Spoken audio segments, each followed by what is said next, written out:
Welcome to వార్త. నేను దేవా. రైతు గోస బీజేపీ భరోసా అనే యాత్రతోనే అటువైపు ధాన్యం కొనుగోలులో వేగవంతం పెరిగిందని అయితే మాత్రం బీజేపీ నేతలు చెప్తున్నారు. ప్రస్తుతం మనతో పాటు ఎమ్మెల్సీ మల్క కుమరయ్య ఉన్నారు. చెప్పండి సార్, కేవలం మీ యాత్రతోనే అటువైపు మంత్రుల్లో పనితీరులో అయితేనేమి ధాన్యం కొనుగోలు అయితేనేమి వేగం పెరిగింది అనుకుంటున్నారా?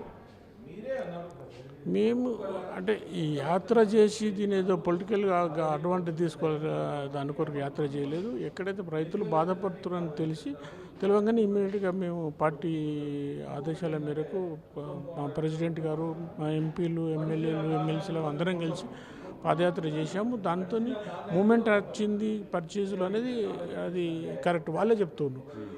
తర్వాత వాళ్ళు కూడా డిస్ట్రిక్ట్ తిరగడం, డైరెక్ట్ కలెక్టర్స్కి డైరెక్షన్స్ ఇమీడియట్గా ప్రొక్యూర్ చేయండి అని చెప్పడం అయింది. కాబట్టి మా రిక్వెస్ట్ ఏంటంటే మూమెంట్ స్టార్ట్ అయింది, దాన్ని కంటిన్యూ చేయాలి. ఇంకా 3-4 డేస్లో వర్షాలు స్టార్ట్ అవుతాయి కాబట్టి అంతలోపలనే ప్రతి గింజ అవైలబుల్ ఉన్నది, ఆల్ ప్యాడీస్ ప్రొక్యూర్ చేయాలనేది మా లక్ష్యం.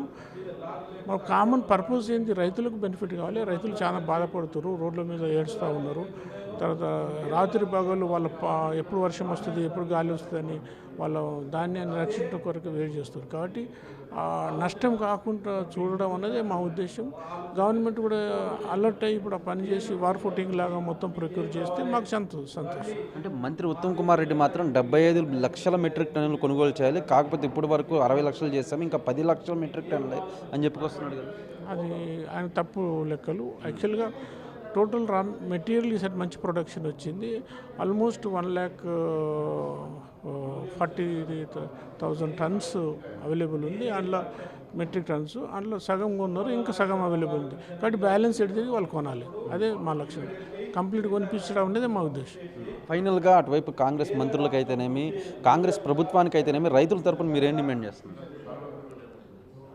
రైతుల తరఫున మా డిమాండ్ అంటే రైతుల ప్యాడీ గవర్నమెంట్ కొనాలి.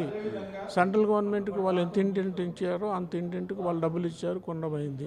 బ్యాలెన్స్ కూడా స్టేట్ గవర్నమెంట్ ప్రతి గింజ కొనడానికి మేనిఫెస్టోలో చెప్పారు కాబట్టి వాళ్ళు కొనాలి. గవర్నమెంట్ ఇమీడియట్గా మెషినరీ అంతా మూవ్ అయిపోయి టోటల్ పర్చేజ్ చేయాలనేది మా డిమాండ్. చూసారు కదా, మొత్తం మీద కనుక మనం చూసుకున్నట్లయితే రైతులకు ఎటువంటి హామీలు అయితే ఇచ్చారో, అంటే మేనిఫెస్టోలో ప్రకటించిన విధంగా తడిసిన ప్రతి ధాన్యాన్ని కొనుగోలు చేస్తామని ఎట్లా చెప్పారో, ఇప్పుడు ఆ సిచ్యువేషన్ వచ్చేటప్పటికి మాత్రం అంటే మంత్రులు అయితేనేమి, కాంగ్రెస్ ప్రభుత్వం అయితేనేమి దాటవేస్తున్నారని, దాటవేయకుండా ప్రతి ఒక్క తడిసిన గింజపు ధాన్యాన్ని కూడా కొనుగోలు చేయాలని అయితే మాత్రం ఎమ్మెల్సీ మల్క కుమరయ్య డిమాండ్ చేస్తున్నారు. కార్తీక్తో దేవా, వార్త, హైదరాబాద్.